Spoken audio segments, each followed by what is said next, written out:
ভারত পাকিস্তানের চরম সংঘাতে ৩ মাস পেরিয়ে যাবার পর আবারও নতুন করে সংঘাতে জড়াতে যাচ্ছে চিরবৈরী এই দুই দেশ। একদিকে ভারত পাকিস্তানকে হুমকি দিচ্ছে সিন্ধু নদীতে তারা বাঁধ নির্মাণ করবে, অন্যদিকে পাকিস্তান প্রকাশ্যে জানিয়ে দিয়েছে বাঁধ নির্মাণ শেষ হলে সেটি মিসাইল মেরে উড়িয়ে দেওয়া হবে। ঠিক এমন বাকযুদ্ধের মধ্যেই আবারও পাকিস্তান সীমান্তবর্তী এলাকায় ভয়াবহ গোলাগুলির ঘটনা ঘটেছে, আর এই গোলাগুলিতে ভারতীয় এক সেনা নিহত হয়েছে। ভারতের সরকারি সূত্র দাবি করছে পাকিস্তান সেনাবাহিনীর সহায়তায় সন্ত্রাসীরা সীমান্ত পেরিয়ে অনুপ্রবেশের চেষ্টা চালানোর সময় গোলাগুলির এই ঘটনা ঘটেছে। আর এ কারণেই ভারত শাসিত জম্মু ও কাশ্মীরের উরি সেক্টরে এক ভারতীয় সেনা নিহত হয়েছেন। বুধবার এক প্রতিবেদনে এই তথ্য জানিয়েছে ভারতীয় সংবাদ মাধ্যম এনডিটিভি।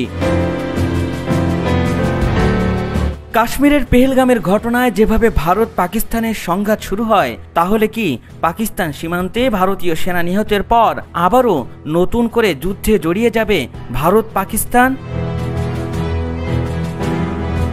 সম্প্রতি পাকিস্তানের সেনাপ্রধান জেনারেল আসিম মুনির জানিয়েছেন, সিন্ধু নদীতে বাঁধ নির্মাণ করলে 10টি মিসাইল মেরে তা উড়িয়ে দেওয়া হবে। আর এরপর যদি ভারত বাঁধ নির্মাণ করতে চায়, তাহলে পারমাণবিক যুদ্ধের জন্য যেন নয়াদিল্লি প্রস্তুত থাকে। পাকিস্তান তার সর্বোচ্চ শক্তি দেখানোর জন্য এবার প্রস্তুত রয়েছে। পাকিস্তানের জেনারেল আসিফ মুনিরের এমন বার্তার পরপরই কার্যত ঘুম হারাম হয়ে গেছে মোদি প্রশাসনের। আর এবার ভারতীয় সেনা নিহতের ঘটনায় নতুন করে ফুঁসে উঠেছে ভারত। ভারতীয় সেনাবাহিনীর বেশ কয়েকটি সূত্র জানিয়েছে, 12 আগস্ট গভীর রাতে অনুপ্রবেশকারীরা ভারতে ঢোকার চেষ্টা করে।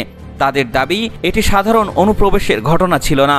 হামলাকারীরা পাকিস্তান সেনাদের গুলি বর্ষণের সহায়তা পায়। ভারতীয় সেনারা পাল্টা গুলি চালালে সংঘর্ষ শুরু হয়। এতে ভারতীয় এক সেনা গুরুতর আহত হয়ে প্রাণ হারান।